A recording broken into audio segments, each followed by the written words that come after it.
right? And so to deny any aspect of Allah's perfection, to deny any aspect of Allah's right to be worshipped, right? To deny any of that would remove you from Islam, right? To doubt, we said we'll return to it. To disrespect, to be vulgar, to be inappropriate, to be not respectful of Allah or His symbols, right? The religion, the rituals, the prophets, the scriptures, any of that, right? Would also be a form of kufr. What do we mean by disregard here? Disregard, I know I've touched it prior, but I want to continue fleshing these things out, coming at them from different angles. So Allah Azza wa Jal, to have baseline faith, requires of us to believe that His revelation is binding on us, right or wrong? We said that, to accept it's true, but not just true, it's binding. And so if you don't accept in principle that any of the definitive, the qat'i, the clearly established teachings of Islam, the ayat, the ahadith, are not binding on you, you wouldn't be a Muslim, right? So I gave the example earlier of someone that says, you know, I believe in God and I pray to God in my own way, but I don't accept the Quran as my rule book, my constitution, I don't accept that. This person, by all scholars would agree, is not a Muslim for disregarding the Quran. You're disregarding God's revelations, right? So you can't be a Muslim. And that is why Allah Tabaraka wa Ta'ala said in Surah Al-Baqarah, أَفَتُؤْمِنُونَ بِبَعْضِ الْكِتَابِ وَتَكْفُرُونَ بِبَعْضِ. Do you believe in part of the book and disregard or disbelieve in part of the book? فَمَا جَزَاءُ مَنْ يَفْعَلُ ذَلِكَ مِنْكُمْ إِلَّا خِزْيٌ فِي الْحَيَاةِ الدُّنْيَا. There is no repayment for anyone that does that except humiliation in this world, and on the day of judgment they will be referred back to the greatest torment, the greatest punishment. And so if disregarding a part will remove you from faith, then what about disregarding all? Is that clear?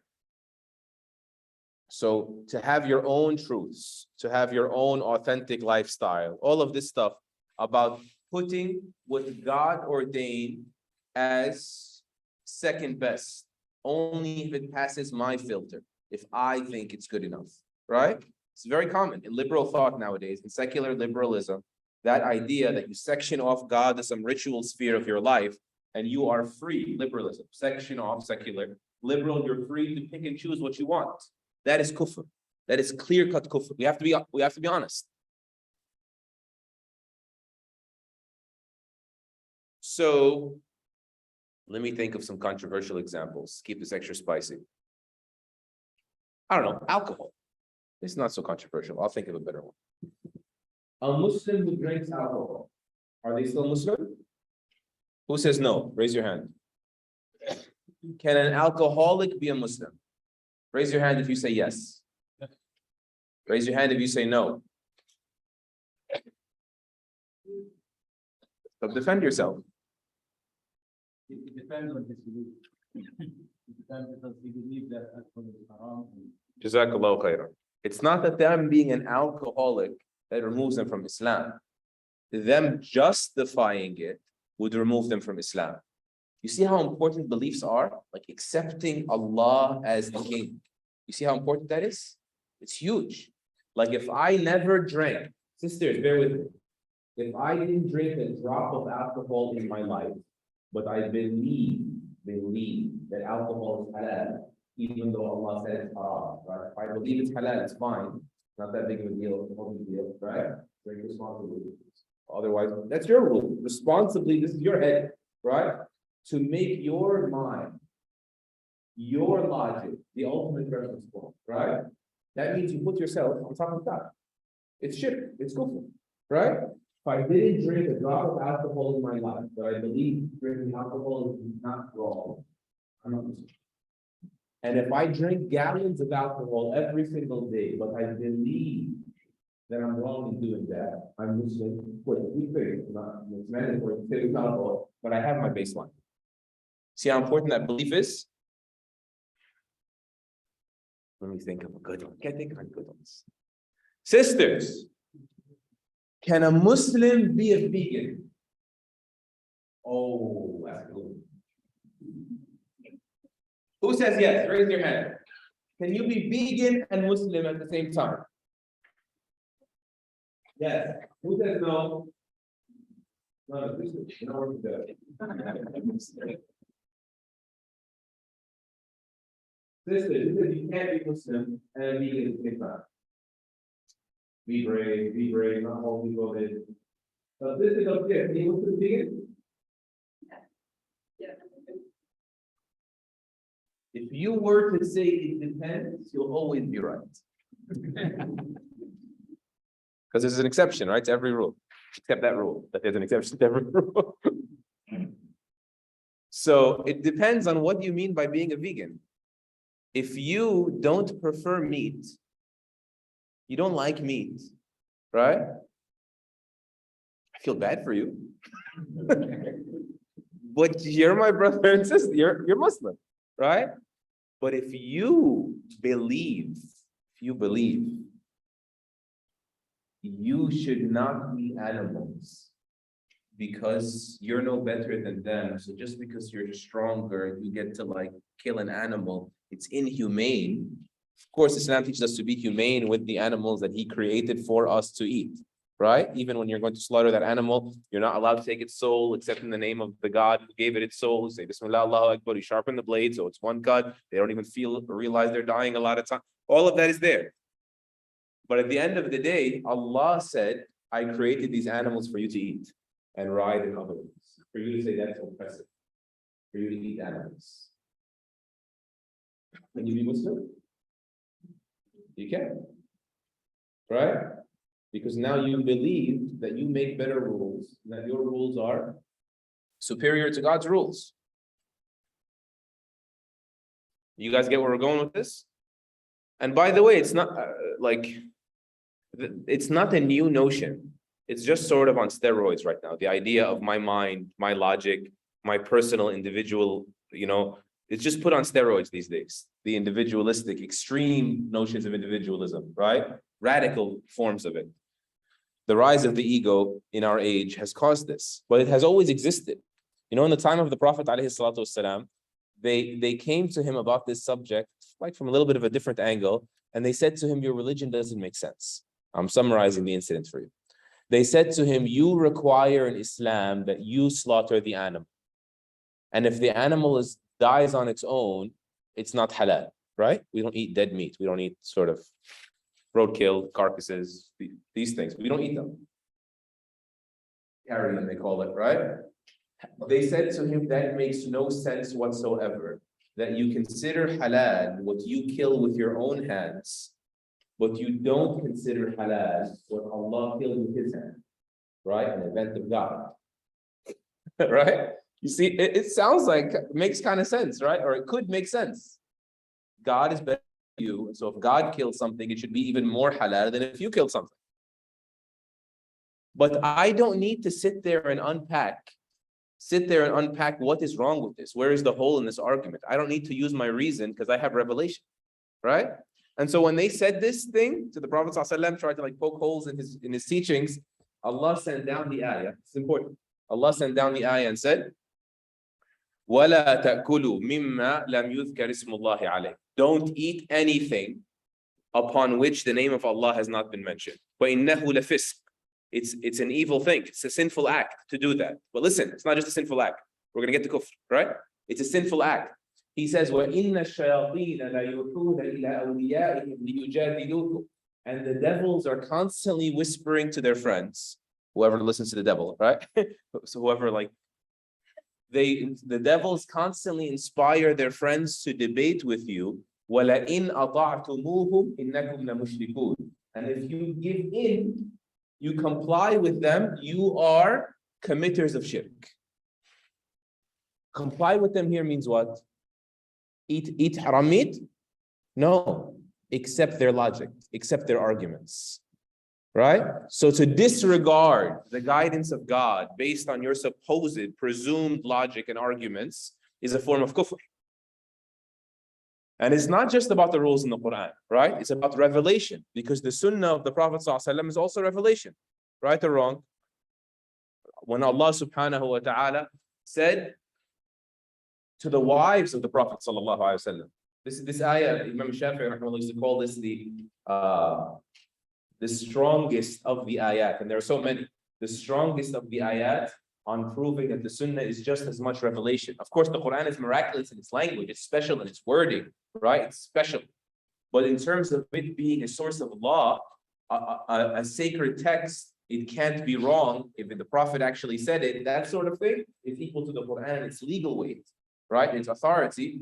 He said it's the ayah in Surah Al-Ahzab where Allah said to the wives of the Prophet sallallahu alaihi wasallam, وَاذْكُرْنَ مَا يُتْلَى فِي بُيُوتِكُنَّ مِنْ آيَاتِ اللَّهِ وَالْحِكْمَةِ إِنَّ اللَّهَ كَانَ لَطِيفًا خَبِيرًا. He says to the women, addressing the wives, and mention, don't you dare hold any of it back. It's not yours. This is not private talk.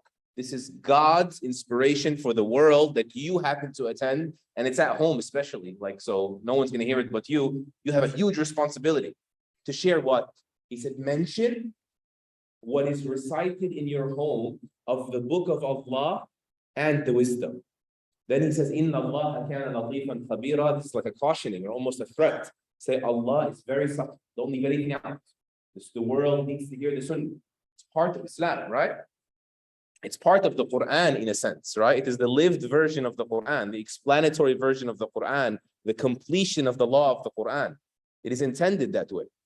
You know, it's such a ni'mah also. The Quran didn't just come down like on a mountain. It came down on a mountain, everyone's going to start debating on what it does and doesn't mean. Right? And that's why, by the way, you'll see a lot of people nowadays, they try to be dismissive of the Sunnah, because then that allows for the Quran to mean 1,000,001 things. It fits perfectly with the mindset of live your own truth. Fits perfectly with, just be open-ended. You open up. If the Quran says pray, the Sunnah actually shows us how to pray and what times to pray. That sort of locks you in, doesn't it? So if you want to have no rules in your life, it becomes mighty convenient to get rid of the Sunnah, right? To open it up. And so that is why I'll mention to you a beautiful narration I always fall back on. Imran ibn Husayn, the companion of the Prophet ﷺ, he was reciting a hadith to the people, and some people that sort of had their reservations with the Sunnah, they had problematic beliefs, they said, only tell us Quran. Don't tell us Sunnah. We want God's word, right? And so he said to them, لا نرضى بكتاب الله بدلا. We would never accept any alternative to God's words. I am only teaching you about the ways of the one who understood God's words better than you. The Prophet ﷺ, right? That's the idea. He said, where do you find? Then he said to them, where do you find in the Quran that prayer is 5 times a day? Right? Where do you find in the Quran that zakat is 2.5%? Where do you find in the Quran that tawaf around the house 7 times? You see, that's why people now that try to sort of revise Islam to match how they want to live, they'll say, salah means sila. Sila means connection. So long as you have a spiritual connection, you don't have to actually show up 5 times a day. And they don't mean show up masjid. They mean show up meaning perform the ritual, right? Or as one guy, I don't know how serious he was being, he's saying, I want to find like a moderate system. Like not like a liberal that prays 1 time a day, or not someone who's like a conservative extremist that prays 5 times a day. I want like 3 times a day. It becomes a free-for-all in that case, right? The Prophet ﷺ was inspired the Quran and the likes of the Quran, legally speaking, with it. So to disregard the Sunnah as a whole would be to disregard Allah's right and authority over you as a whole. Yes, some ahadith in the Sunnah, we know they're weak because our scholars told us they're weak, right? And they debated on intricacies, not us to debate. The scholars can debate, right? On an exceptional basis. But in principle, the Muslims are agreed that to disregard the Sunnah is to disregard the second half of the Shahada. The Shahada is La ilaha illallah, and that Muhammad is the messenger of Allah, right? And so you haven't entered Islam, or you've dropped below the baseline for disregarding the second half of the Shahada when you reject the Sunnah wholesale like that. You got to be extremely careful with that because it kind of fits perfectly with our dominant culture. Okay, so now we gave you some examples of major kufr. How can you tell whenever you're reading an ayah or a hadith that says this is kufr or this is shirk? How do I know? Is it major shirk that removes me from Islam, right? or if it's minor shirk and like I'm in hot water. I'm in hot water. The short answer is you can't. No, the scholars can. And the reason why that has to be the answer is because the way the scholars do it is that they don't just take an ayah or a hadith and run with it. What they do is that they have enough regard. Remember the word disregard? Regard for the revelation. Enough respect for the revelation to check first, objectively, what does the revelation say about the revelation? Right? So you're comparing ayat, you're comparing a hadith, you're comparing context, you're getting a cumulative wide scan read. You're looking for intertextuality. How do these two texts get resolved with one another? I'll give you just a few examples for fun. The subject of killing a fellow Muslim, murdering a Muslim. These are hadith in front of you. Sisters, can you read them or it's too far?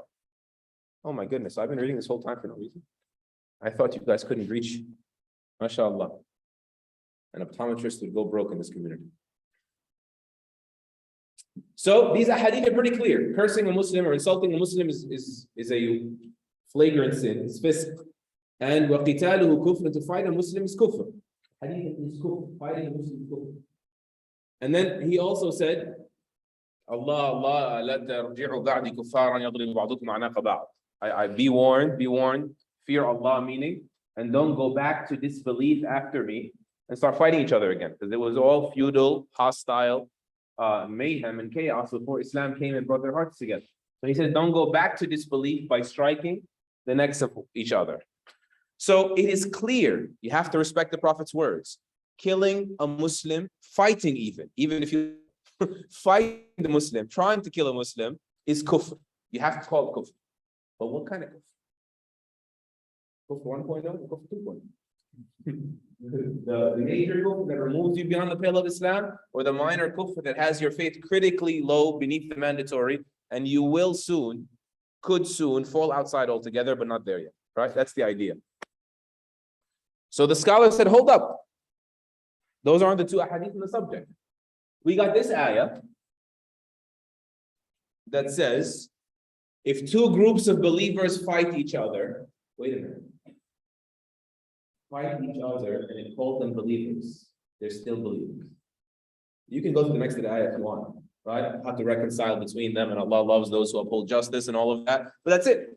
The scholar said, wait a minute, Allah called them both believers, even though they're fighting each other. That means the kufr there must have been a kufr that allows for some belief to remain. So it was minor kufr.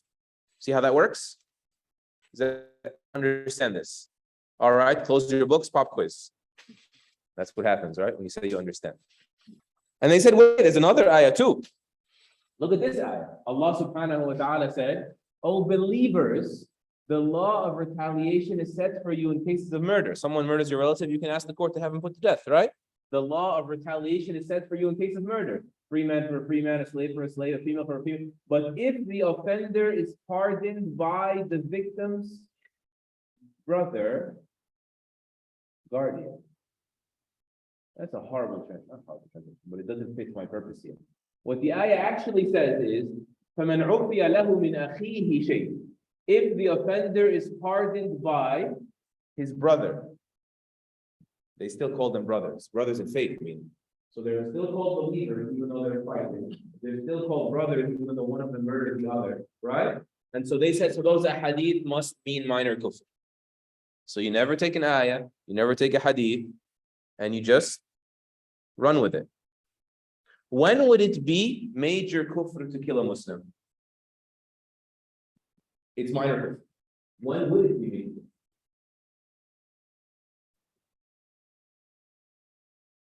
Or slow things with that sort of change, right? No. When would it be kufr? If you believe it's halal, or it's acceptable. Sure. Like, If you believe it's halal, then you left Islam not for murder, but for disregarding Allah's very kufr, disregard, right? You can say that, right?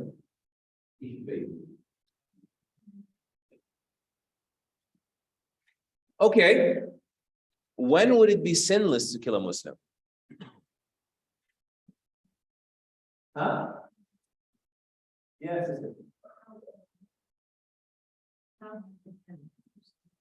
Self-defense. If there was no way for you to defend yourself, and he was the one that was the aggressor, fine, it would be sinless. You had no choice, right? Okay. If they were already sort of, or else every executioner or every those guys would all be kufar, right? Yeah. If they're given the death penalty, the one who carried out death penalty is not sinful, right? Or if it's accidental. I thought you guys would think of that one first. If it was accidental, right? Yeah, accidentally. Maybe the word murder was deceptive. I should have said kill. Okay, here's another example. Canceling a Muslim. Because you guys know, like, takfir is to call someone a kafir, right? Takfir. Cancel culture is modern day takfir. You don't agree with our ideas, we cancel you, right? That's why the word cancel for takfir fits perfectly. Because they worship their ideas, and if you don't accept their ideas as God, they cancel you. That's the way it works nowadays, right? That's their God. And so they excommunicate you from the public realm. It's the cool thing these days to get canceled. I'm trying to get canceled, but I just keep failing.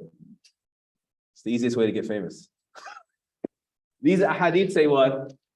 When a Muslim tries to cancel, meaning to falsely accuse their fellow Muslim of being a disbeliever, he's either a disbeliever, the one you call the disbeliever, or it returns back on the accuser. So the scholar said, wait a minute. Does that mean if I call someone a kafir and I was wrong and I left Islam? Or does it mean that if I call someone a kafir and it's wrong, I've committed minor? Which one do I fall into if I'm wrong? So they said we have another hadith that says when you slander a believer and call them a disbeliever, it's as if you kill them. You kill them, it's minor or major? Minor. That's why the majority said that Rami al-Muslim bil-kufri, kufran asghar. It's a minor kufr. See how I did that? Cumulative. Just examples of cumulative. All right, we're done with Iman. We're done with kufr. The study of Iman and kufr. Yes, sir. So let's ask questions now, because we have only an hour. Very long. We're going to finish very long. Not time us, meaning the scholars.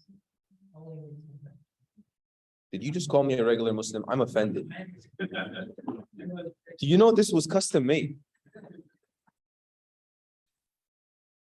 Go ahead, sir. Yes. In that case, from our first Yeah. So when you have two heavyweights fighting, and then you try to break up the fight, what usually happens? You get knocked out. Yes, thank you for the reminder. Jazakallah khair. He's saying what happens when you have great scholars falling into the whole sectarian divides and cult wars and throwing accusation grenades into other trenches and all that fun stuff that we have. This is a very unfortunate but also endemic, it's not new, challenge in our ummah, right? The Prophet ﷺ said, I asked my Lord to not allow an external enemy to ever eradicate my ummah, and he promised me that if the entire world were to unite against them, they would never be able to. And it's true, so many times historically, you think Islam is going to die, it only gets stronger and stronger, right? He said, the hadith continues, and I asked my Lord to not allow them to be wiped out by some sort of famine or otherwise, bisanatin amma, of starvation, and he promised me that. And I asked him to not allow their aggression to be against one another. And he did not grant me that. And he continued to say that they will exhibit infighting, and they will fight one another and enslave one another. And when the sword is pulled out in my ummah, it will not be returned until the day of judgment. It will not be returned to its case until the day of judgment. That doesn't mean at all times in all places. That doesn't mean we should just give in and join the party, right? This is it hurt the Prophet ﷺ. He was asking Allah to prevent this. But Allah subhanahu wa ta'ala destined that this will be one of the chronic issues in this ummah that we have to be very vigilant of and not partake in. Tell yourself, I don't understand what they're talking about, and I'm probably arrogant to assume that I understand what they're talking about, and they probably have more good deeds to make up for these, back and forths. I don't have enough good deeds to get involved. I don't have enough good deeds to spare, and just stay out of it. Busy yourself with the truth. Busy yourself with learning. Busy yourself with private devotion, right? And this is the Prophet's advice, alayhi salatu wasalam. Like, he didn't just tell us it's going to happen. He told us what to do. He said to the Sahaba, that when you see the sword pulled out among you, turn your sword into a plank of wood, meaning render it ineffective, like deactivate your weapons. And that Sa'd ibn Abi Waqqas radiallahu anhu, when he didn't know what was going on, he couldn't tell who was right when one of the early trials or like political turmoils happened. He said, everyone's telling him, why didn't you get involved? Why didn't you stand with the truth? Why didn't you stand against falsehood? Both sides are trying to recruit him because he's such a senior companion. He said, I was walking with my brothers, and then a fog fell upon us. Things got confusing. So some people said we should go this way. Some people said we should go that way. And I said, I'm going to stay right here until the fog clears. I'm just not going to get involved in any of it. And that's a beautiful thing to do. For those that are not qualified to pass a judgment, they don't have discretion in these subjects, don't get involved. Focus on what you know. Focus on what you know and don't busy yourself with what you don't. And that's why when Al-Hasan al-Basri rahimahullah saw a bunch of guys in the masjid saying, he said, she said, like basically if he was alive today, he would have heard them saying, you heard what happened, who refuted who on YouTube and social media and all that other. He said, these are people that couldn't find it in them to worship Allah, and so they settled for talking. It's the easier thing to do, to talk, than to actually get to work. If you actually get to work, you may find that you don't have time to talk, right? And the Prophet ﷺ said, "Badiru bil a'mali fitana." Hurry up and do good deeds before these heavy trials come.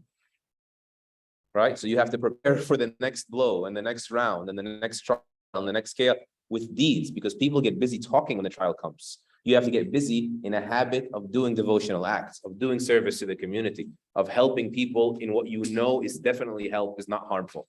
Right? That's my advice to everyone. It hurts me as much as it hurts you. It's extremely painful. May Allah rectify our affairs and guide all of us regular Muslims. Any other questions? Yes, sister.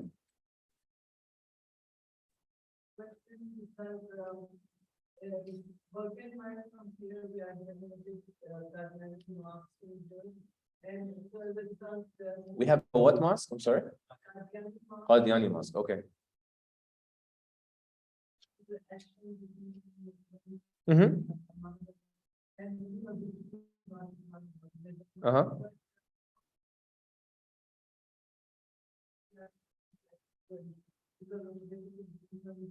Mm-hmm. It's 10 miles from here? 10 miles from here? You guys should meet like midway point, like 5 miles, and arm wrestle.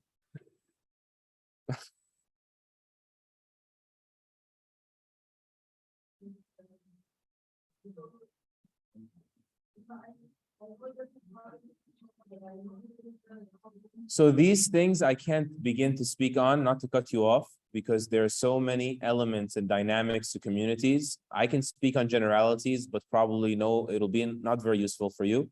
And that's why these things people really need to defer to their religious leadership and also to their management, because some of these issues are procedural and they're administrative, right? Like on one side, you want to just respect when the scholars say there isn't much room for, heavy collaborations, because we just have very different reference points, right? But on the other side, you can say that the people who want to pass legislations against Islam, anything that looks remotely Muslim, even a Hindu, we're coming after them. So in that case, you may want to feel like there's a greater good in establishing some sort of panel or united front against these bigotries. And so only those who are living locally, who have sort of their ear to the ground and also have a religious reference point can give you useful advice. These are all just abstract generalities. They apply anywhere. But how to apply that, how to make sure you're not being misused also, right? That happens as well.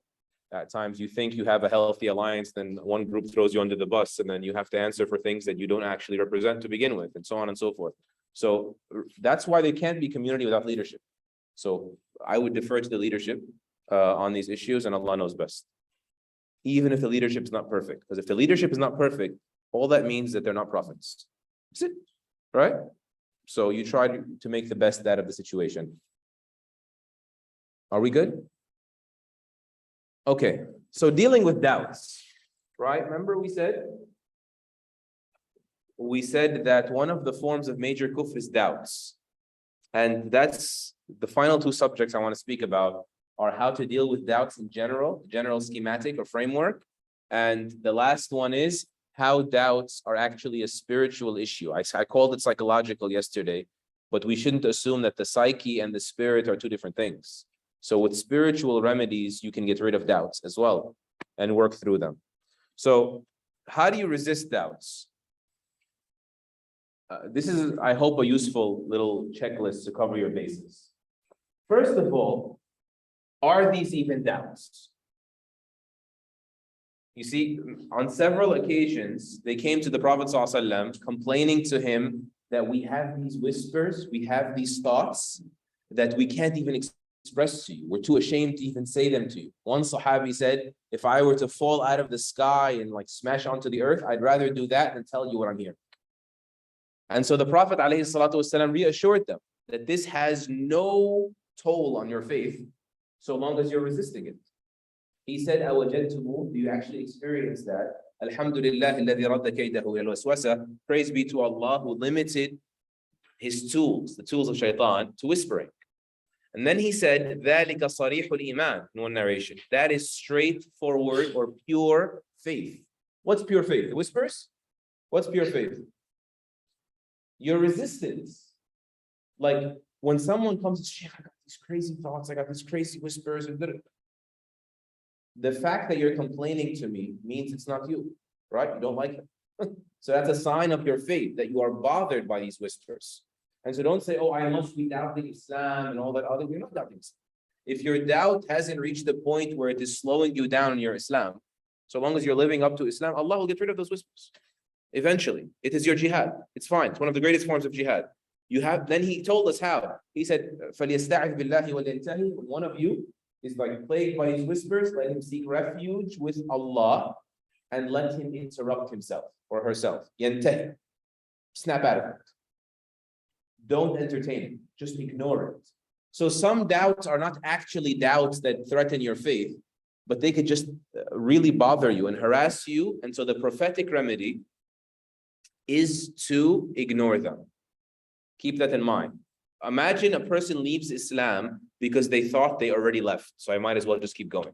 No, he told you, no, you're fine. This is a sign of pure faith. The fact that you're resistant, the fact that you're bothered by these things. Just continue ignoring it.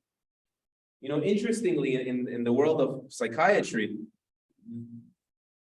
this is what they teach people that have racing thoughts they can't control.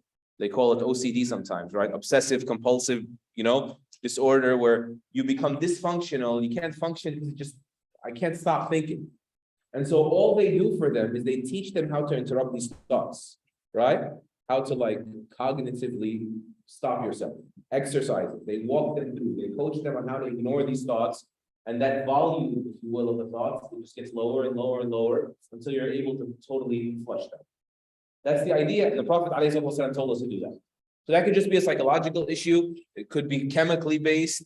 It could also be a personality, it has roots in your personality as a child, whatever it is.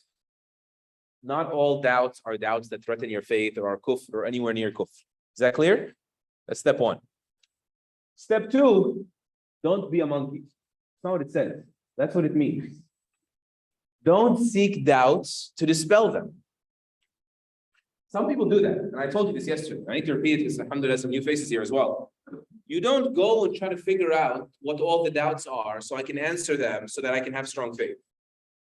That's like you subjecting yourself to like a gazillion germs to check how strong your immunity is. Don't be a monkey, right? Let me run across the highway to check how agile I am, how quick my reflexes are, right? Don't do that. You don't know how strong you are, and you should not claim to be strong. And you will never finish this list, as I said yesterday. And so you are more in need of building your certainty than you are of getting rid of these doubts. I'll give you guys a good example, actually. When I was in college, first year, there was this Orientalist professor. He was a critic of Islam, among other things. As soon as we walk into class, he had a photocopy of a page from Sahih al-Bukhari on our table. That page was basically the authentic hadith that mentions that Zayd ibn Thabit radiallahu ta'ala anhu, when Abu Bakr as-Siddiq radiallahu anhu commissioned him to compile the Quran, he couldn't find the last ayat, 2 ayat of Surah At-Tawbah, Ahzab, except with Khuzaymah or another Sahaba. And so he just put it there and let our imaginations run wild, because the class was majority Muslim. The class was history of the modern Middle East. That was the class. And so this Orientalist, Jewish, secular Jew, he was actually anti-Zionist. He was good in that side, but he just loved to poke holes in our faith for fun. So he just left that on the table for us all to basically say, wait a minute, we thought the Quran was reliably transmitted, and this looks like some of the major Sahaba couldn't find ayat. I remember reading that, and I tried to fake it, like, man, it's crazy. I don't even need to answer that. But I was bothered inside. I really was bothered. Like, what does this mean? Right? And I couldn't rest until I got to the bottom of this narration. And I don't know what I spent, like 2-3 days just like figuring out how to respond to this. And it bothered me so much. Like, wait a minute, was the Quran sort of distorted or like? And then, by the way, I got to actually answer it now. Zayd ibn Thabit was picked by Abu Bakr. Why? To compile the Quran. Because he was among those who memorized the whole Quran. What that hadith is talking about is that Zayd held himself to a certain criteria, right? That he would not include it based on his own memory only until he found someone else to double confirm. That's it. Or 2 people to double confirm. Because the Sahaba are out and about in jihad and all these other righteous ventures, right? It took him a while with those 2 ayat compared to other ayat. Because the Prophet ﷺ died, the Quran was coming down, and so not every ayah was as widely circulated as others. That's all. Anyway, so I was like, get it. Zayd knew the whole Quran and all this other stuff. The Quran is not preserved with documentation. I told you yesterday, the Quran is preserved through the memory track to begin with. And we have the documentation and the memory track actually matched perfectly, which is of the proofs the Quran has been preserved, case closed. But look how much it bothered me to get past that one doubt. And what if I didn't have, access to get the answer? Fast forward 20 years, okay? Someone brought to my attention a hadith in Sunan Ibn Majah that I never heard before, a few years ago. 20 years after this Brooklyn College incident. Almost 20 years. The hadith says, when they were busy washing the body of the Prophet ﷺ, a goat snuck into the room of Aisha radiallahu anha and chewed through a piece of leather that had some Quran inscribed on it. So at face value, what could that mean? To some people, the Quran was lost. Part of the Quran was chewed up, right? I remember reading that narration and just laughing because I remember the first incident. Because in that 20 years, something very different happened. I learned about the Quran and why we know the Quran is preserved and how there's no secrets here and there's clear proofs. You understand the origin of the sciences and of how the Quran got to us reliably. And so I didn't need, this is the point, I didn't need to dispel that doubt about the hadith of Ibn Majah. I was just like, whatever, man, I'll figure it out later. It didn't grip me. I wasn't on the brink of my faith. Turns out, by the way, that hadith is weak. And even if it's not weak, the Quran is memorized, right? So even if we were to chew it, it's not dependent on a piece of leather. That was just one of the places where it was written down. That's all. But the hadith is not authentic to begin with. But I want you to understand, you cannot have your faith dependent on having an answer to every last doubt. because you're not that smart. And life's not that long. Okay? Different project. Don't seek out doubts to spell them. Seek out certainty to build it. Why do we believe Islam is true? And I've told you all, the Proofs of Prophethood book is my favorite subject for that reason. Please look it up. It's free. Download the PDF online. And then don't let them erode your yaqeen. Let us say you come across a doubt. You're not looking for it now. You're coming across a doubt about Islam. Okay?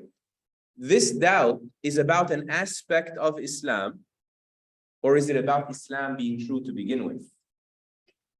Right? If I know for certain that Islam is true, has to be from God, right? Quran must be Allah's words, clearly, not blind faith, not wishful thinking, not dogma, it's not baseless. I know there's proof, I checked, my eyes are open, it's from God, no other explanation is reasonable. Then if there's an aspect of Islam, how come in Islam, women inherit half of men? Right? One of those things.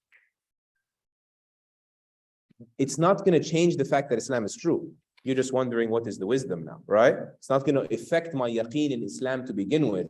It's just a person wondering about certain aspects of their Islam, right?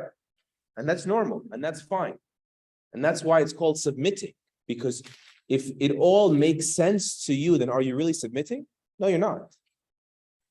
If you only submit to what makes sense to you, then your God is not Allah. Your God is your desire, your brains. You're submitting to yourself, not to God, right? And so certain things being sort of not what you're used to is normal. It's normal. Don't allow that to bleed into your yaqeen. Number 4, whether it's for you or for someone else, always tell people there's no rush to leave Islam. Someone really is locked in, Islam is fundamentally not from God. Tell them, whoa, slow down. What is the rush to leave Islam? What's the rush?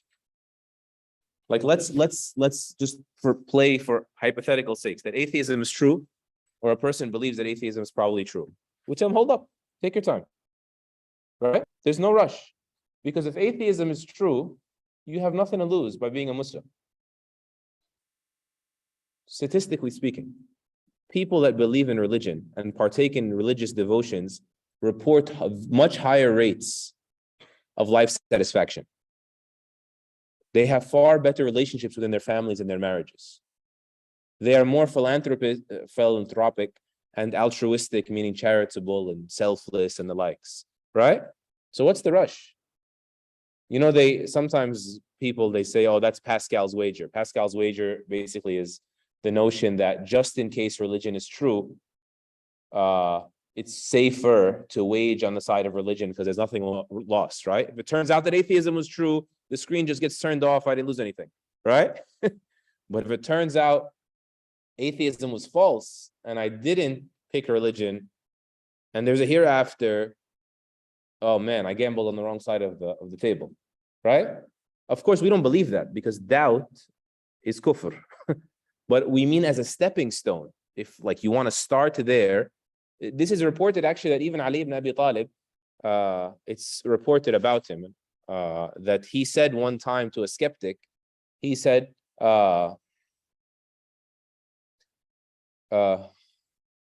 زعم المنجم والطبيب كلاهما لا تبعث الأجساد قلت إليكما إن كان حقا ما تقول فلست بخاسر. I forget the last line of the poetry. He says basically the physician and the astrologer said that resurrection will never happen. So I said to them, get away from me. If it's true what you say, I've lost nothing by staying Muslim. And if it's true what I say, you've lost everything. Right? So there's what is the rush really? Ask and ask again and ask 5 and 10 times and don't be like, yeah, I left religion because the sheikh wasn't nice in answering or he was busy or I Googled it, I didn't find my answer in the first 5 results. And is that what your purpose and your existence means to you?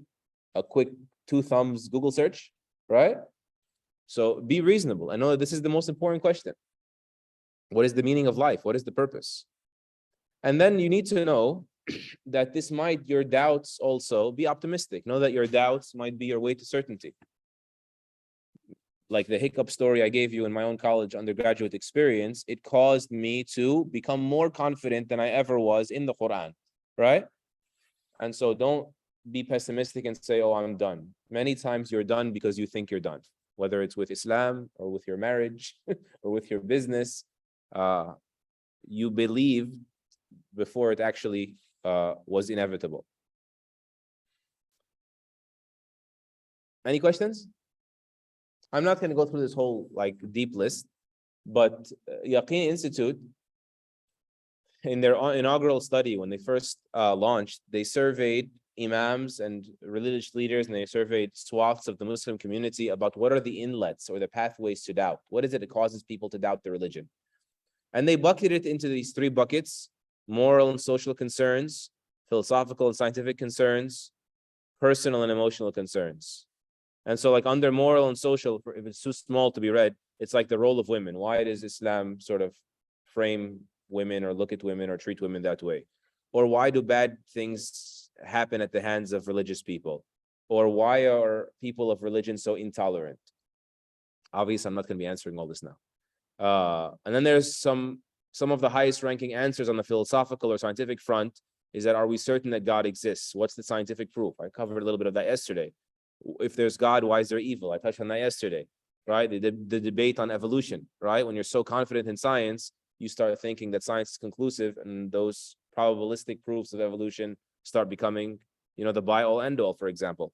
Then you have a problem with the creation story and Revelation. And then certain beliefs and practices that don't make sense to you scientifically, whether it be gender or otherwise. Then there's personal and emotional concerns, such as I've been religious my whole life. They assume they've been religious enough and still they're not happy. Not realizing, by the way, a lot of times that we're more culturally religious than we are religiously religious. And that's why the returns aren't as good on the investment. Or not feeling welcome by the community, or, the death of a loved one or some sort of trauma or otherwise. Basically, there are intellectual reasons, if you want to summarize these three into two, and there are emotional reasons. And these are not separate categories. These are not separate categories.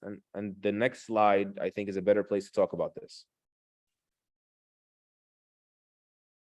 Where do people get their faith from? So this is a nice way to look at it. Social scientists say you get your beliefs from one of three places. Any beliefs, like I believe this restaurant is best. Okay, any belief. Where does your belief come from?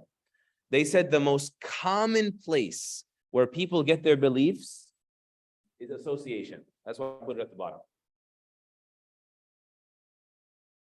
Those you associate with, whether you realize it or not, impress on you your strongest notions of rights and wrongs, of what's acceptable and what's objectionable and all that fun stuff. Is that clear? You guys believe me, right? You're more impressionable than you think. Culture is your king more than you realize. I've been saying it interspersed, but you need to really stop at that and recognize your biases through it. We are not able to escape our biases. Revelation comes and liberates you from so many of them, right? So that they don't destroy you. Totally escape all your biases, how can you? You really can't. You don't even know you have them. That's the definition of a bias. It's like a sudden, prejudice, or a hidden, subtle prejudice. I'll give you guys an example. Things you never thought about that are absolutely ridiculous. Okay? You Americans are crazy. Okay, hear me out. You guys, tell me not, you guys drive on a parkway and park on a driveway. Have you ever questioned this? It makes absolutely no sense. Why would you drive on a parkway and park on a driveway? Why? Why would you do this? Because everybody does it. This is called the herd effect, right? You just munch on your way to the slaughterhouse. Alhamdulillah, it's not very consequential, these terms, right? But there are so many other factors, right? Why do you dress the way you do? You would not dress this way if you lived in another part of the world, or 10 years earlier or 10 years later. Everything is that. And so, of course, associations, they're so powerful.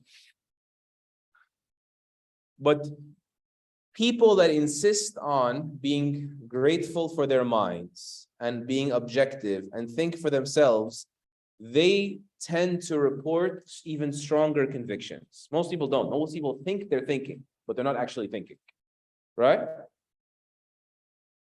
But that brings us to faith by persuasion. When you're convinced intellectually of something, right? You find in that enough motivation or enough strength to break away from the herd effect, to be different if you need to be. Because I'm convinced that sugar is bad for me. So I stop doing what everybody's doing, to be careless about processed sugars, for example, right? But you know the problem with being persuaded of a notion is what? This is really interesting. I love this part. That even if you're intellectually convinced of something, you can unconvince yourself just to blend in. Because of the pressure. Like peer pressure is not just about kids, right? Let me give you an example. Let me go with the sugar example, right? What if the doctor sits you down and says, listen to me. Enough is enough. Do you have any idea what this is doing inside of your body? You have like an intense case of diabetes right now. And if you keep taking this lightly, you're going to lose some limbs, right? So they've convinced you, like you're not just like everyone else, and you're convinced. But then you go back home and they offer you some, some dessert. Say, no, I just came from the doctor. I can't have any sugars, right? And then a week later, like someone made cheesecake. And you're like, oh, I really wish I could. I'm just gonna take a lick, right? And then whatever, Thanksgiving dinner, if you guys celebrate Thanksgiving, I don't. But, something happens, a big function, a big dinner, and you're like, man, I just finished watching people for the past 6 weeks eat so much sugar, and they're all fine. Maybe I'm better since the last doctor's appointment. Maybe it's not as dangerous tonight. And because of peer pressure, is not people taunting you. It's just observing it, right? Over and over.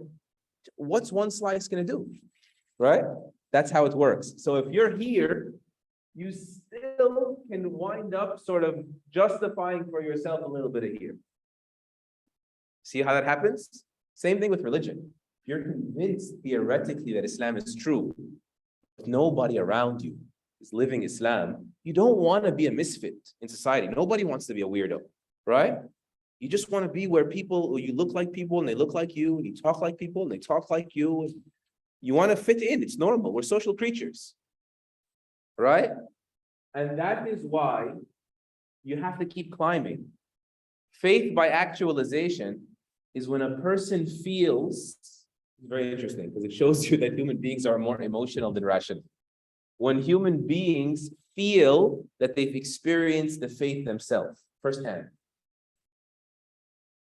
I'll give you guys a funny story that happened to one of my partners in Dawah.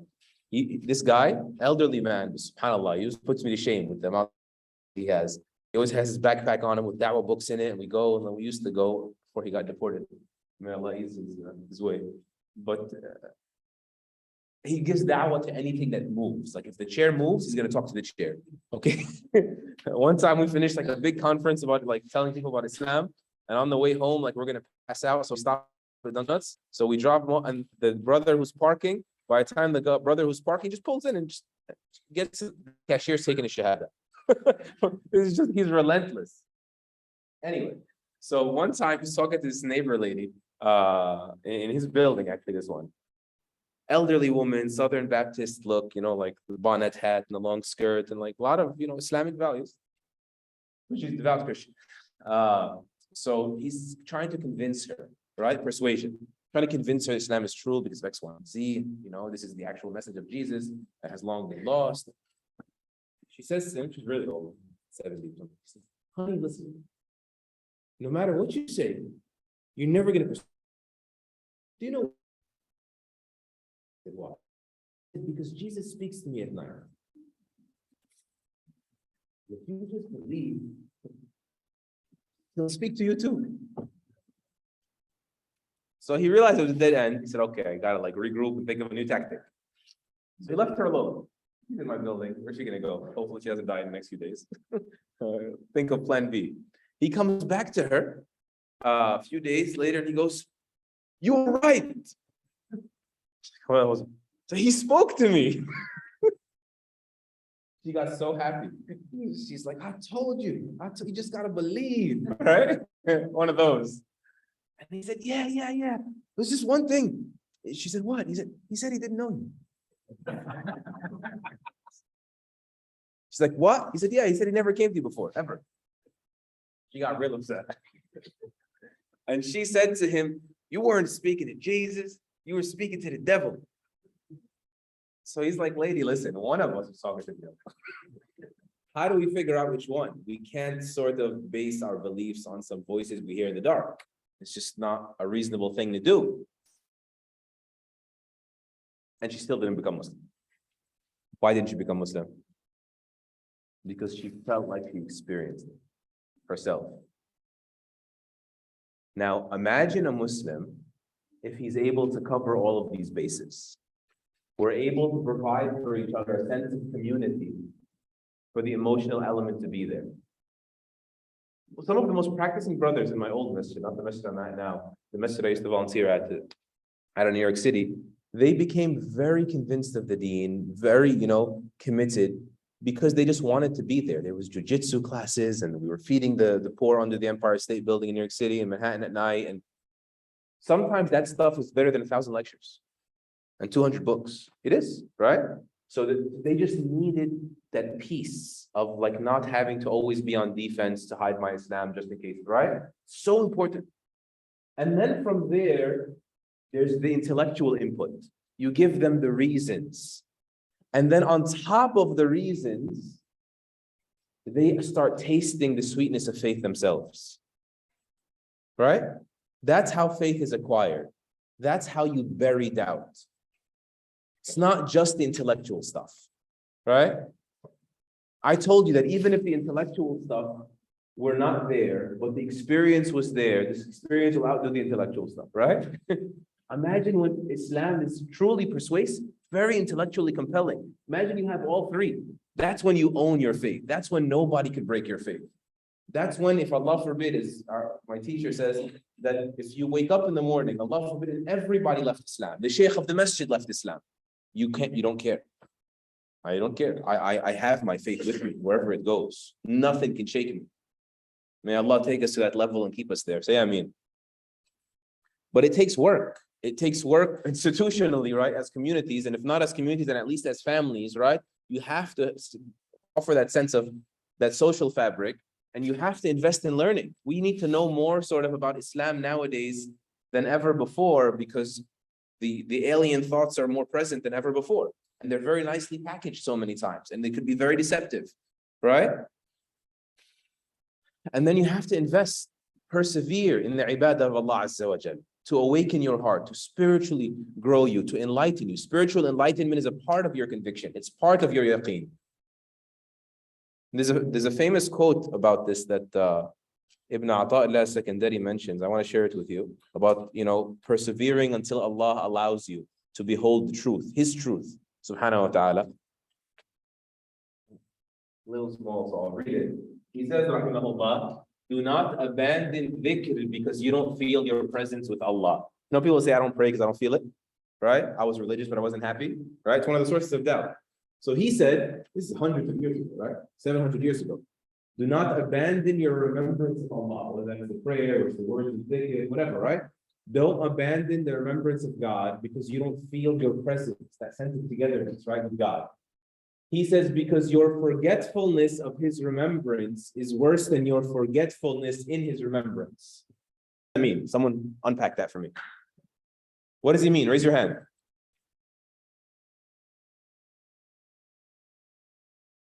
غفلتك في ذكره أفضل من غفلتك عن ذكره. What does it mean? It's like words to let go of remembering about the other. It is to be kind of mindless. Yeah, you doing it, even if your mind isn't always there, isn't as bad as you not doing it whatsoever. Because so long as you're doing it, there's hope. Why are we told to repeat prayers? Why are we told to repeat subhanallah, subhanallah, subhanallah? Subhanallah means glorified as Allah above any imperfections. Glorified as Allah. Glorified as Allah above anything. Glorified as Allah above any defect. Glorified. That's what it's meant. Why are we told to repeat it so many times? To remind your heart, right? So that it activates that. Hopefully, over time, they sink. And when they sink, you transform. That's the way it works. He says, because his remembrance, forgetfulness of his remembrance is worse than your forgetfulness, your mindlessness in his remembrance. And then he said to be hopeful. It's just a matter of time. Persevere. Perhaps he will elevate your dhikr from heedlessness to alertness. You'll start being conscious of what you're saying. And from alertness to being in his presence. It's not just a higher mental function anymore. It's an actual experience. Iman is not imagination. Iman is real. You know? And from being present with Allah in your dhikr to being absent from anyone else than the one you're remembering, Allah. And that's not difficult for him. You know, this reminds me also of what Al-Ghazali rahimahullah said very beautifully. He said, when you remember Allah, it's not you trying to remember someone that's absent. You're trying to bring yourself to wake up to the realities of things, right? It's not you bringing Allah into your life. You're bringing yourself out of your slumber to realize that Allah is the truest reality. He's not some distant reality you're trying to imagine. You're in a distant place called heedlessness that you're trying to break the chains off of. That's the idea. You're trying to remove the blindfolds. Or the spiritual coma, if we want to call it that. So this 12:20. Is the food here? 12:45, you said, right? Because I'm tired. This is the last chapter. We're done, guys. Alhamdulillah, I want to sort of tell you, we're at slide 102 of 110. It was very fun putting this class together because I've taught these subjects separately over the past 15 years. And sort of like putting them together and showing how they work together was extremely enjoyable for me. So I do want to thank you. Jazakallah kulla khair. Sort of the interconnecting principles of how our faith functions and how Allah blessed us with mechanics to understand when we're healthy, when we're not, when we're in danger and when we're in less danger, when we're stronger, when we're strongest. This is a blessing to be able to see, to understand it. Okay. So now we want to speak about, I should have worded this in a more positive way, not just the diseases of the heart, but also how the health of the heart works. And there's a really good, very short book, actually. You can find it on Amazon. It's like $4 or $5. Called Diseases of the Heart and Their Cure by Ibn Taymiyyah, rahimahullah. I enjoyed that book so much that I translated it. I'm the translator. I don't make a penny on this, I swear. I don't make a penny. All proceeds to that book, they get forwarded to Yaqeen Institute. But I'm going to summarize essentially the first third or half of that book in this section. But please understand that whatever I do here will never come close to you sitting down with that book and trying to understand it. Is very nice. Talks about the mechanics of the heart. And how doubt is not just a psychological, predicament or dilemma. It is a spiritual ailment.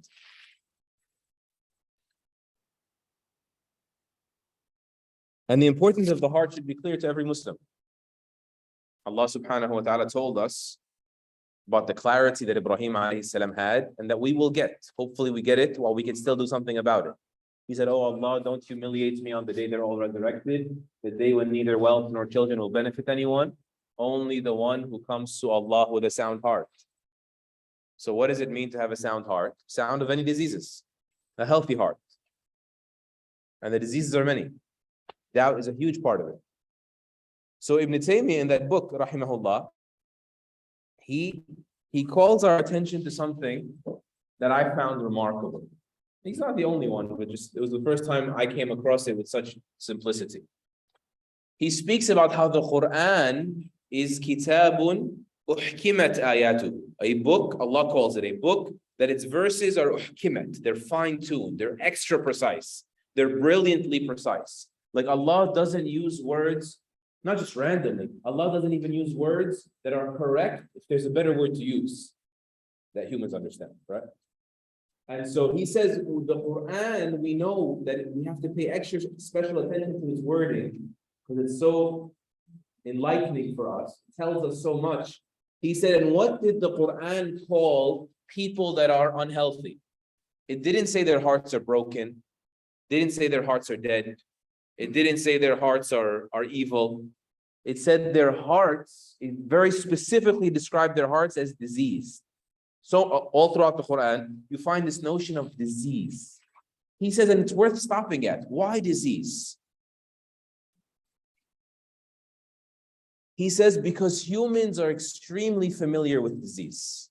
It's part of us. We all have been sick, and we know people that have been sick. And the symptoms and the realities of a sick person, physically speaking, are exactly how a spiritually sick person, there's a perfect parallel he's saying. A spiritually sick person experiences disease. Now, I'll give you some examples. Some of these he gave, some of them I built on his, on some of my students actually. When I taught this one, they added some I never thought of. It was really cool. So obviously these are all the exact same thing, right? He said, so when the body is sick, this hurts the body's ability to perceive things. Like what? How does sickness, give me an example of sickness affecting our perception. You lose sense of smell. What else? Disorientation, start hallucinating when the fever gets high, right? Whatever it is. It affects your perception. He's saying in the spirit or the heart, I used the word spirit for our sister from yesterday. I use spirit, sister. See? It damages the spiritual perceptions, the ability for the heart to see straight, right? Or the spirit to see straight. Same exact thing. It sees things off. It doesn't analyze properly, right? The body, when you're sick, it debilitates your strength. Sometimes you can't stand altogether. Sometimes you can stand, but you're not very functional. Sometimes you just get out of breath faster. It affects the strength of your body, doesn't it? That's what bodily diseases do. It has likewise, when your spirit is sick, when your soul is sick, when your heart is sick, right? That weakens your ability to do the right thing. Not just see things correctly, but as a result, to do things correctly. And then when the body is sick, it increases the vulnerability, right? Like if you're, I don't know, your senses are off, then everything your senses tell you and protect you from and direct you to are also off. So you're more prone to hurting yourself or more prone to catching another disease and so on and so forth, right?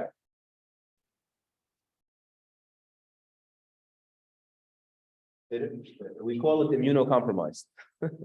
Sometimes. It's not the only, it's not just the immune system, but that's part of it, right? And then when you're sick, you're in pain. You feel it. You feel in pain one way or another, right? Likewise, he's saying the spirit feels pain, right? وَيَشْفِ صُدُورَ قَوْمٍ مُؤْمِنِينَ. And Allah heals basically the rage of the believing people, right? Who were persecuted or otherwise, a spiritual or a psycho-spiritual, it's experience, right? He says, and diseases are not black and white. There's a spectrum of severity. And likewise, the diseases of the heart, minor, major, there's a gradient, right? There's a spectrum of severity. And so the perfect word, he's saying, is disease. He said why? He said, and he's going to hone in on the first two. He's going to tell you that all of the different diseases, what are some diseases of the heart? You tell me. What are some diseases of the heart? Jealousy, doubt. What else? Greed, cowardice, arrogance, malice, laziness. Very good. What else? Sisters up there, give us a disease of the heart. Okay, sometimes anger could be a disease. Yeah, so all of these, and there's so many more, right? There's conceit, and there's self-deceit, and there's envy, and there's pride, and there's arrogance, and there's showing off, and there's laziness, and there's cowardice, and there's greed, and there's stinginess, all different kinds, right? Some of them are subsets of others. But he said they're actually just two diseases. all of them are actually just two diseases. All these diseases fall into one of two categories. That's the first thing he's going to say. Then he's going to take it back and say, actually, they're all both. But the two categories are just for simplicity, just for you to understand how this works. He said the diseases of the heart you don't need to look any further. They're either diseases of shubha. Shubha, shabah in Arabic is when something resembles something.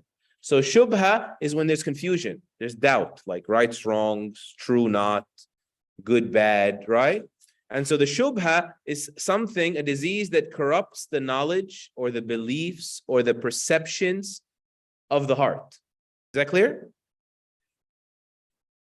And an example of that in Surah Al-Baqarah, Allah Azza wa Jal spoke about the blindedness of the hypocrites. And he said, فِي قُلُوبِهِمْ مَرَضٌ فَزَادَهُمُ اللَّهُ مَرَضًا.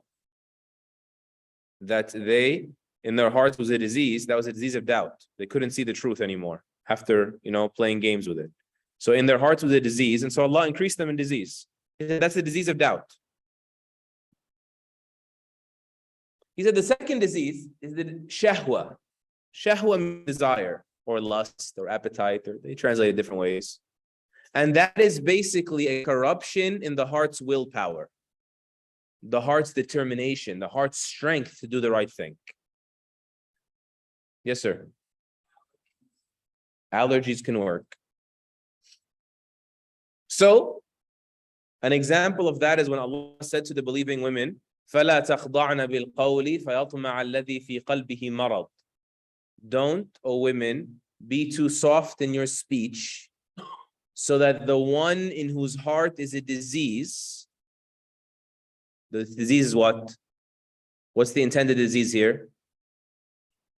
Excessive desires, right?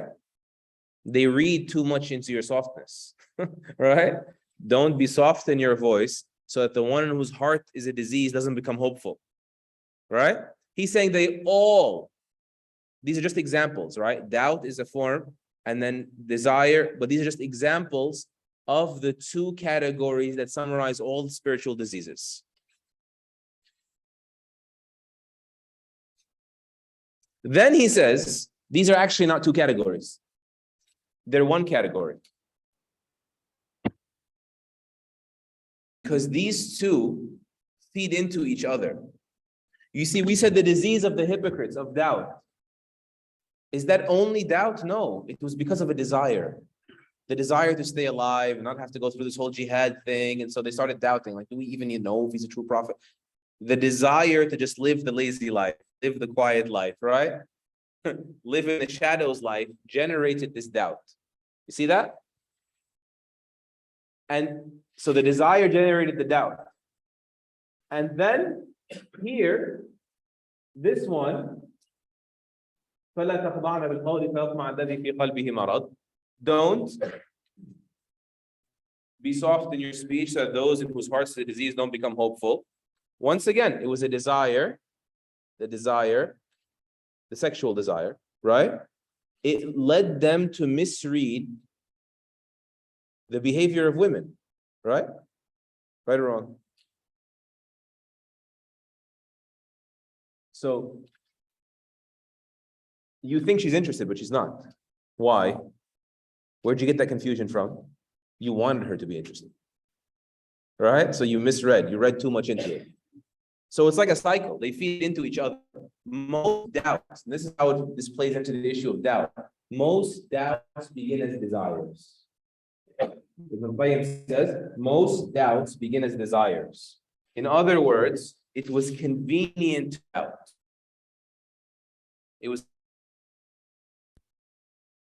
I met a young man, or I didn't meet him actually, he refused to meet me.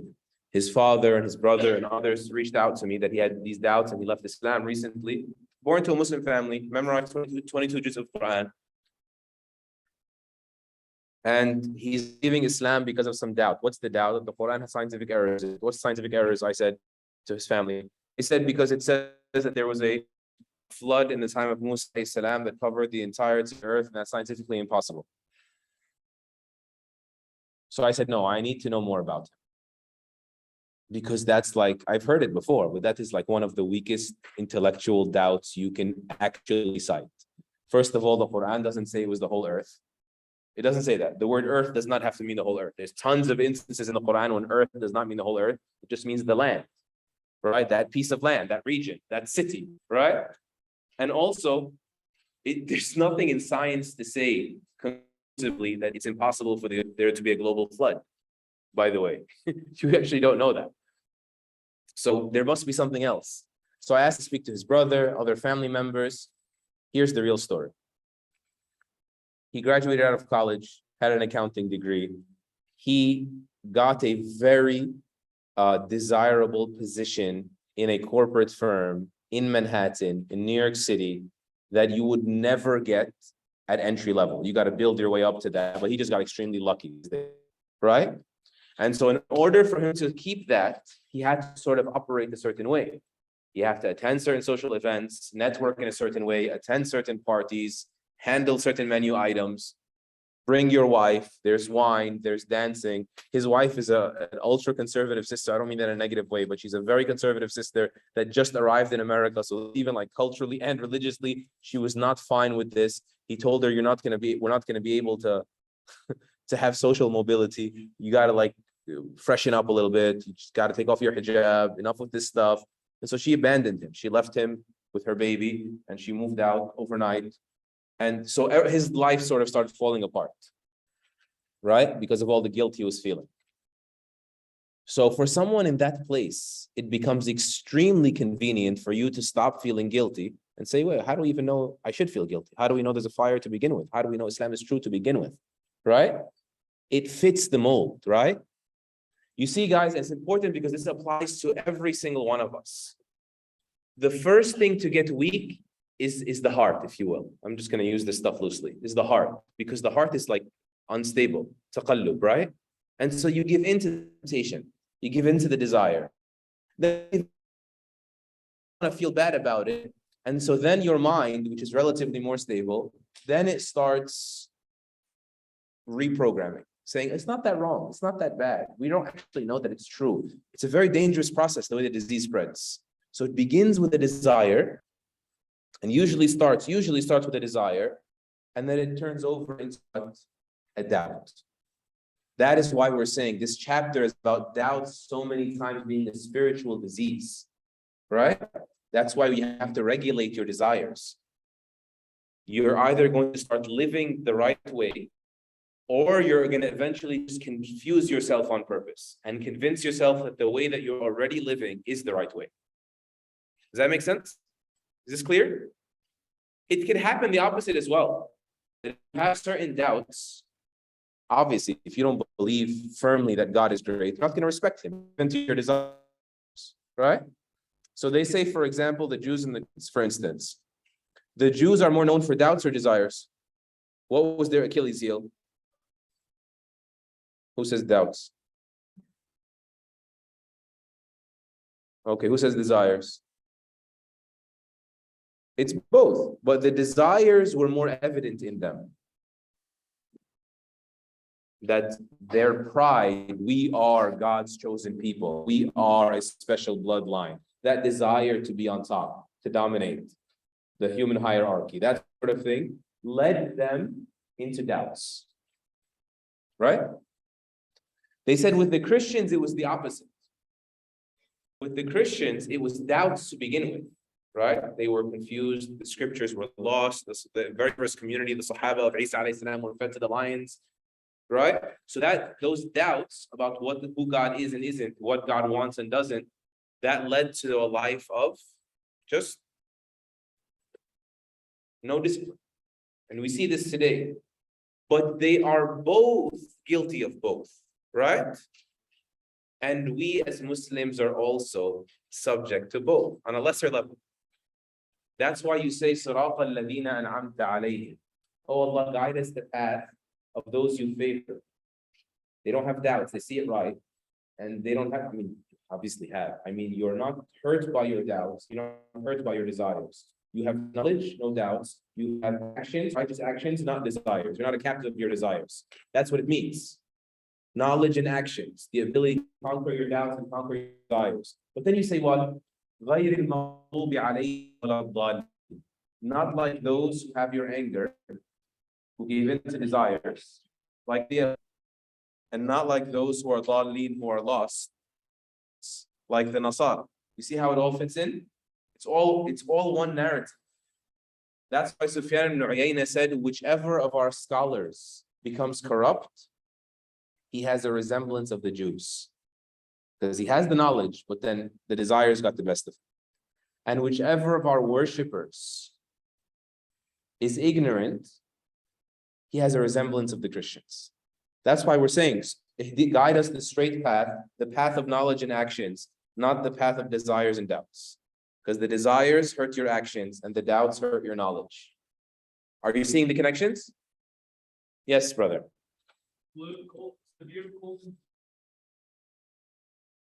Severe cold and flu, I would consider diseases, but I'm not a doctor. Here are just two quick Quranic examples. We're actually going to finish before Dhuhr. I didn't think we would. Of how this happens in the time of the Prophet sallallahu alaihi wasallam. So the Ahzab, Allah says, the hypocrites don't stop. وَالَّذِينَ فِي قُلُوبِهِمْ مَرَضٍ, and those in whose hearts it is disease, they don't stop. And those who spread rumors, not stop. Those three, hypocrites, those whose hearts are diseased, those who spread rumors, they're all the same people. These are three descriptions of the same people. Okay? If they don't stop doing what they're doing, we will incite you. We will basically command you, O Muhammad, against them. And they will not remain in Medina anymore.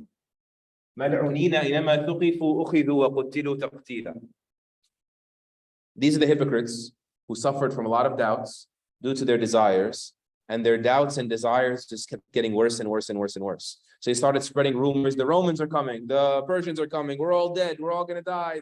They started, endangering the believers that way.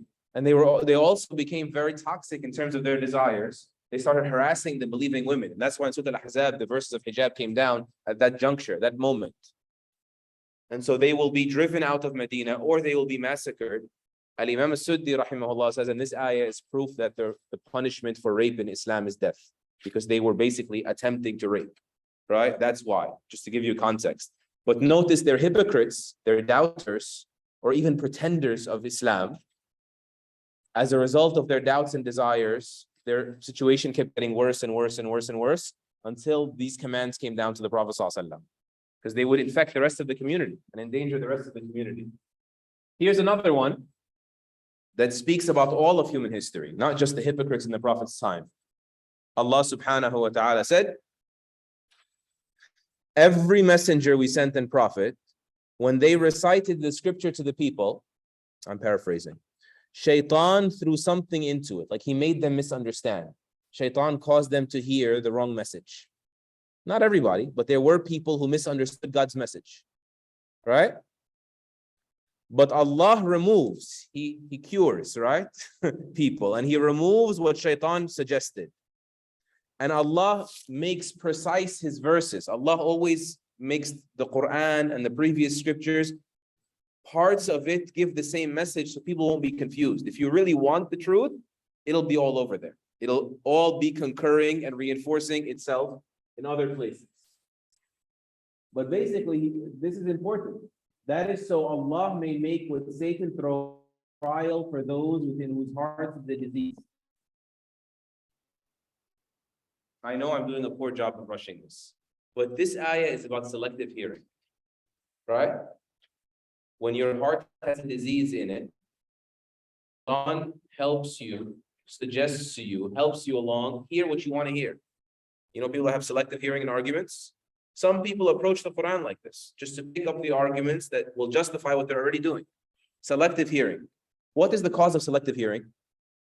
Many a times it is a diseased heart, right? You want to be the person to explain something about the Quran that nobody ever said before. It's a desire. You want to stand out. Distinction is a human desire, right? Or you want to justify what you're already doing that is not actually haram. I'll give you an example. Someone, this has been argued by many people, unfortunately. who tried to get the Muslims to buckle to the sort of sexual revolution of our age, said that the Quran is not against same-sex marriages. Say, where in the world did you find that in the Quran? Did you not read the story of the people of Lut alayhi salam? Allah flipped the earth on them because of what they were doing. They say, no, you misunderstood the story of Lut alayhi salam. Allah said in the story of the people of Lut, إِنَّكُمْ لَتَقْطَعُونَ السَّبِيلِ. You are road bandits. So the problem was that it was violent. There was no consent. Notice the word consent, right? There was no consent, and that's what made it so wrong. That they were doing this with people against their will. There wasn't mutual consensual relationships. Of course, this is like, I'm trying not to like take a deep dive here, but this is preposterous for so many reasons, right? Of them is that Lut alayhi salam, when he was talking them out of this behavior, he said, "Ha'ula'i banati." Here are my daughters. Like he's the elder of the village, so he's saying there are many single women in the village. Why don't you have a normative relationship? There are many women here. Was he telling them to rape the women? If their problem was rape, right? Would he suggest women? That wasn't the issue. But hear me out. But why did this person's eyes run to إِنَّكُمْ لَتَقْطَعُونَ السَّبِيلِ? Why did they selectively overemphasize the issue of them being rapists or supposed rapists? Because road bandits could just mean that they rob people. Doesn't have to mean that, aggression in that sense. Why did their eyes, why was Shaitan so easily able to get them to misunderstand it? Why? Because of a disease in their hearts, for sure. There's no way around it. You want to fit in. You want to go with the flow. You want to get out of the hot seat, right? But and by the way, we're not doing the world a favor by buckling to this. The world will regret this period, this experiment, right, of sexual freedoms. But at the end of the day, one of the clearest forms also of a temptation here is you're trying to be different from all of this. Like, do you realize that you're saying that all of the scholars of Islam have misunderstood the Quran? The whole ummah has misunderstood the Quran until you showed up, right? This is not an intellectual issue only. This is now a spiritual disease of a different kind. It's not just wanting to fit in, but also wanting to stand out. Like, are you out of your mind to think this? How can this be? That means Allah was wrong when he said this is Kitabun Mubin, a clear book, because it was clearly wrong. Everyone didn't understand the clear book for 1400 years on this issue. Another example of this, I'm sorry if I'm sort of getting, is the issue of hijab not being mandatory, right? There are people who try to revise 1400 years of scholarship, like modernists, supposed progressives, revisionist readers of the Quran. And they said the Quran does not say the woman must cover her head. It says, وَلْيَضْرِبْنَ بِخُمُرِهِنَّ عَلَى جُيُوبِهِنَّ. Let them take their khimar and strike it over their necklines or their bosoms. So the Quran is saying be modest. The Quran is saying, cover this area. The Quran is never says anywhere hair or head or anything like that. Of course, that means 1400 years of male and female scholarship have dropped the ball and nobody understood the Quran until you showed up. What would we do without you, right? You're God's gift to humanity. The amount of conceit involved in letting yourself think this way should scare a person, right? This is very scary because they are not just more knowledgeable than us, they are also more spiritually refined than us. So on what level are we entitled to this grandiose, unprecedented view? But how is this wrong, by the way, just Quranically? Do you know why the Quran didn't say the khimar should cover the head? Does anyone know why the Quran didn't say this? Because khimars cover heads. That's what the word khimar means. Head covering. That's why wine is called khamr, because it covers your head. It impairs your judgment, right? And so for the Quran to say, take your head covering and cover your head with it is not eloquent. it's redundant, it's extra, it's superfluous. You understand? Bilal radiallahu anh narrates that the Prophet ﷺ in his wudu would wipe over his hair and khimar, meaning his head covering. A khimar is a head covering for a man or for a woman. And so Allah Azza wa Jal was addressing a people that culturally were already covering their heads. So he's saying this head covering you wear, stop opening it like this to tempt people, close it up a little bit, because it was already there. That's even without reaching for the ahadith. So obvious, so clear, right? But you jump to conclusions and selectively read as you like because you want to. That is what everyone should be afraid of. It's a sign of disease. Doubting is a sign of disease. And of course, doubting, I don't mean we can't have intellectual discussions on the speculative matters. And there are many speculative matters. Allah Azza wa Jalla said that. Matters that are open to interpretation. There is built-in flexibility in the deen.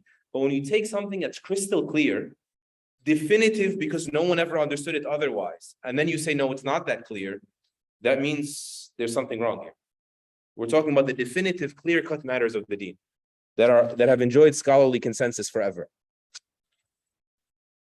Last two slides. And we won't have to come back after Dhuhr, inshallah. So yeah, some people live their life, spiritually blinded, spiritually impoverished, emotionally distraught, because they don't invest in tazkiyah, in the purification of that spirit of theirs. And so Allah sent us the Quran to be a healing and to be a mercy, to heal us from our desires, right? That burn away at us, to have mercy on us so we can act correctly. Then the Quran, oh man, that's wrong. Wrong translation.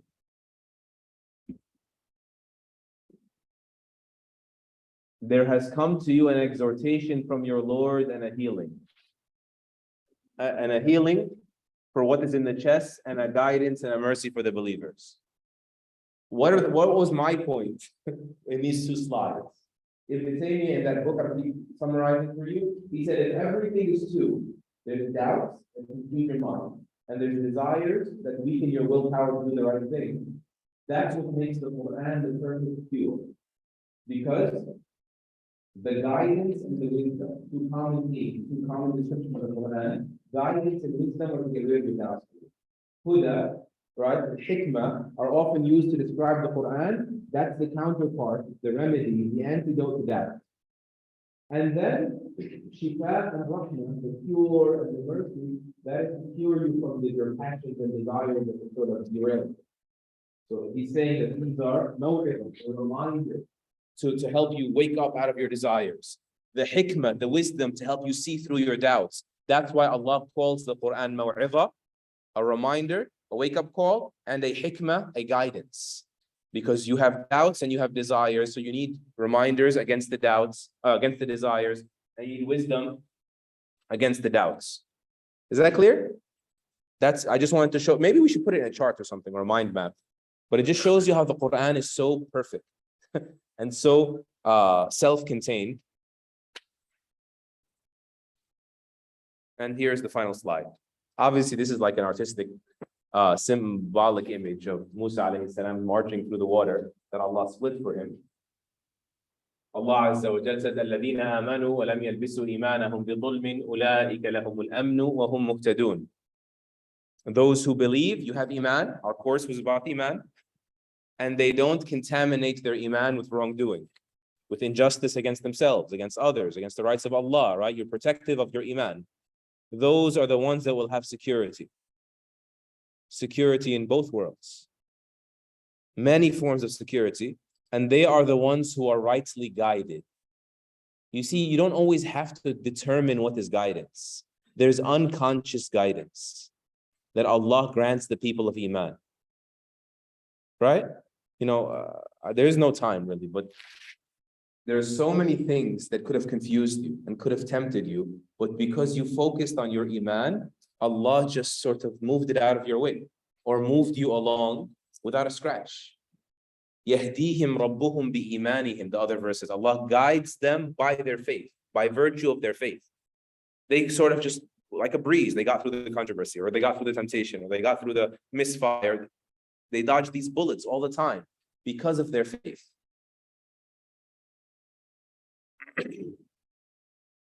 Sorry. And so they are the ones that are rightly guided. May Allah Azza wa Jal grant us faith and help us cleanse our hearts from whatever may contaminate our faith and pollute it and endanger our security and endanger our guidance. Allahumma ameen. May Allah give us faith that does not waver and certainty that remains with us while we're upon this earth and on the day that we enter our graves within this earth, the day we rise from it again. Allahumma ameen. Any last questions? Yes, sir. Sore throat disease. You're on a roll, mashallah. Very impressive. Any other questions? Yes, ma'am.